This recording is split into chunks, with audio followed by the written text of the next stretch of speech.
got off to a little bit of a rough start offensively. I thought Fellows was throwing the ball good. I mean, he had 15 walks in like 33 innings coming in, and he was landing his breaking ball early in the count and started a bunch of guys off with breaking balls and was hitting them. So,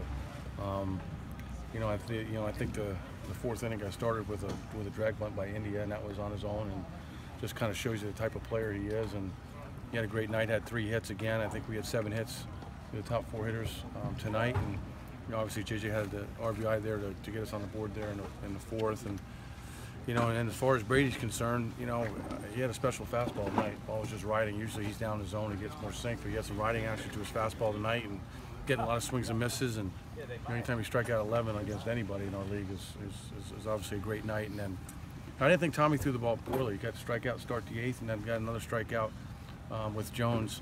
And he just fell behind the next 2 hitters, 1-0 and 3-1, and gave up those runs. But I thought we're trying to get through the game without using Byrne.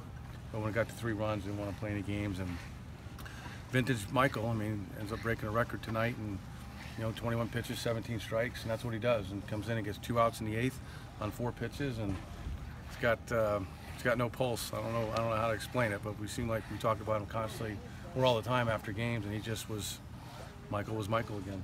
You ever had a guy like that? Especially in the closer role. He seems like he's so unique for that role. Yeah, thinking back, we had Austin Maddox, 11 and 12, and he's kind of that fiery guy. And we've had some really good guys. Paco Rodriguez comes to mind, and just usually guys in that role are just so amped up, and the guys get excited behind him. But Michael's just kind of he's a calming effect. It's just. And I think he likes it. I think players feed off of it, and our players, I can speak for all the guys in the locker room. They have a tremendous amount of confidence in him when he comes in that that he's going to do the job most of the time.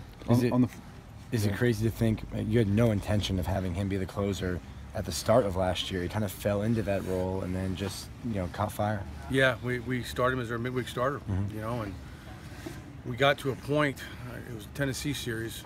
We tried some other guys. We tried Dyson. He wasn't quite ready. We tried Andrew Baker early in the year, and they're freshmen. And it's probably my fault. Those guys probably aren't quite ready for that role. And, I just felt like, I think Michael ended up getting maybe 2 losses that weekend against Tennessee. I got to go back and look, but it just looked right for our team.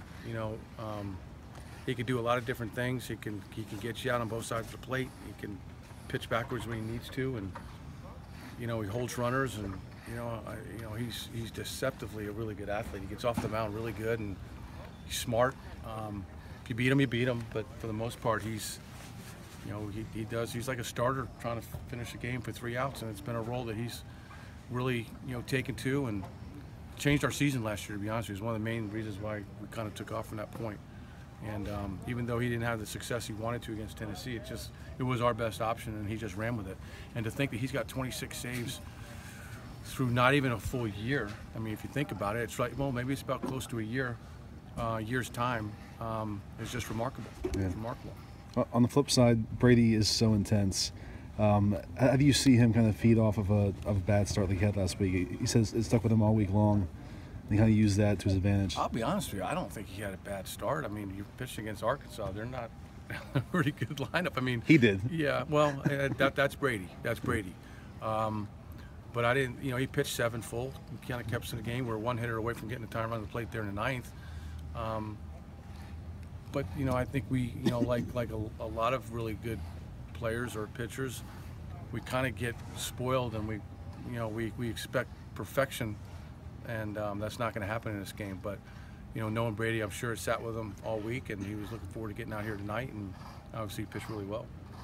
The way Jonathan's hitting right now, you and Craig just trying to stay away from him.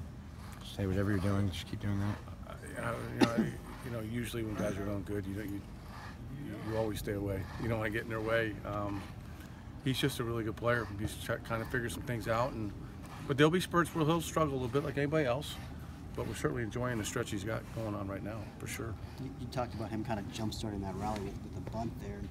I didn't know he had that kind of wheel. He got up the line fast. Has he gotten faster since he's been here? No, I've always said, if you go back, even his freshman year, he's a unique player in the sense that he's got power, he's got the ability to play short, if I had to play him at short right now, I'd have no issues at all. But the way the dynamic of our infield works and the comfort level where Blake is at second, and the comfort level where Deacon is at short rather than playing third.